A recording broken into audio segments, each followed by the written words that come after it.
155 Grand Prix wins and 12 World Championships. This engine was the holy grail of F1.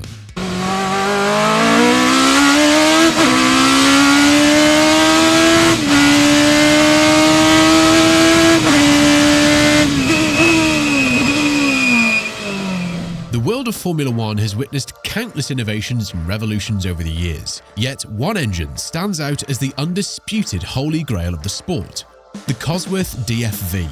With an awe-inspiring record of 155 Grand Prix wins, 12 World Championships, and a lineage of legendary drivers like Graham Hill, Jim Clark and James Hunt, the DFV engine managed to dominate Formula One from 1968 to 1982, leaving an indelible mark on the history of the sport.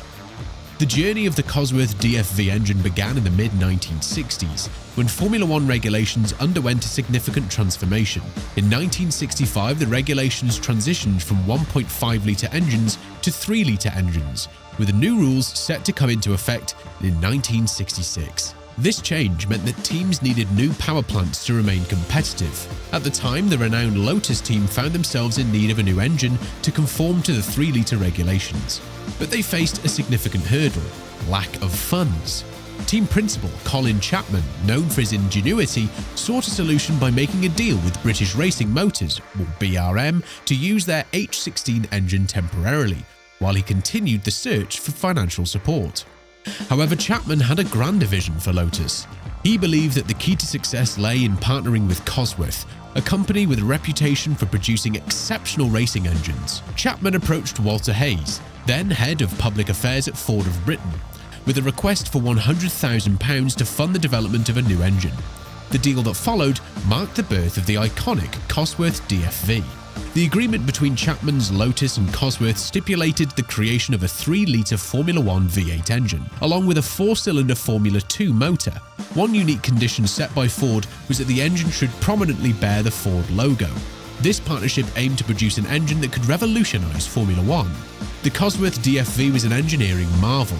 It was formed by the fusion of two Cosworth FVA engines from Formula 2, resulting in a V8 configuration with a 90-degree angle between the cylinders. This design allowed for optimal balance and performance, making the engine exceptionally competitive. One of the key aspects that set the DFV apart was its ability to rev to high RPMs while remaining incredibly lightweight. This high-revving nature not only delivered impressive power, but also provided a distinct auditory signature that made it instantly recognizable to any Formula One enthusiast.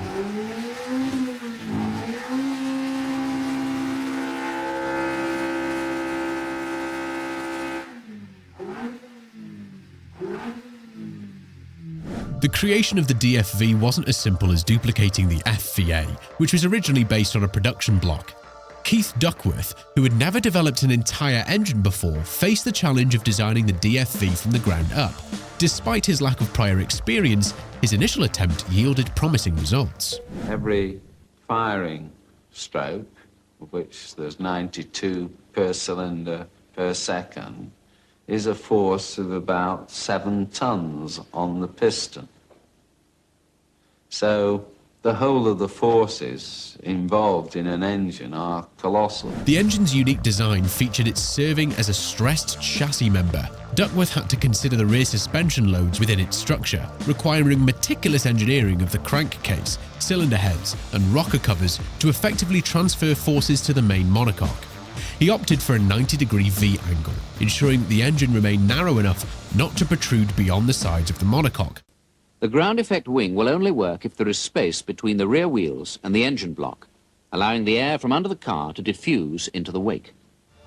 When the DFV was introduced to Ford and the media, it wasn't yet the finished product. Several teething issues persisted.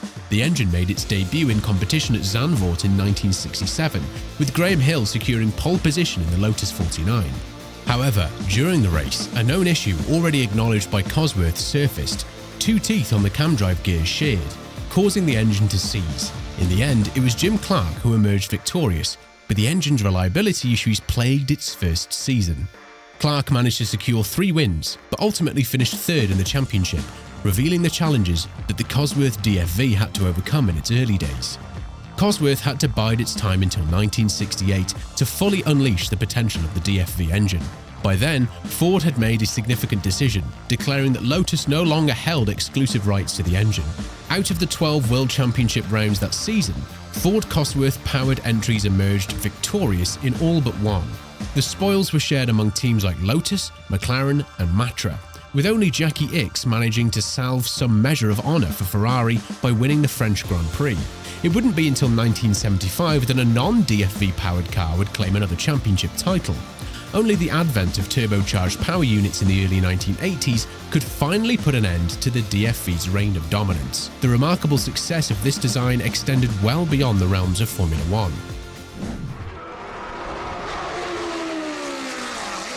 Despite initial reservations about its suitability for endurance racing, the DFV engine powered 2 Le Mans 24-hour race winners.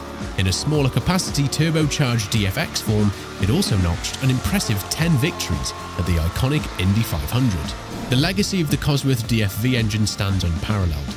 No other engine in the history of motorsport has ever displayed such unyielding supremacy across such a wide spectrum of racing series. For this reason, the DFV rightfully contends for the title of the greatest racing engine ever created.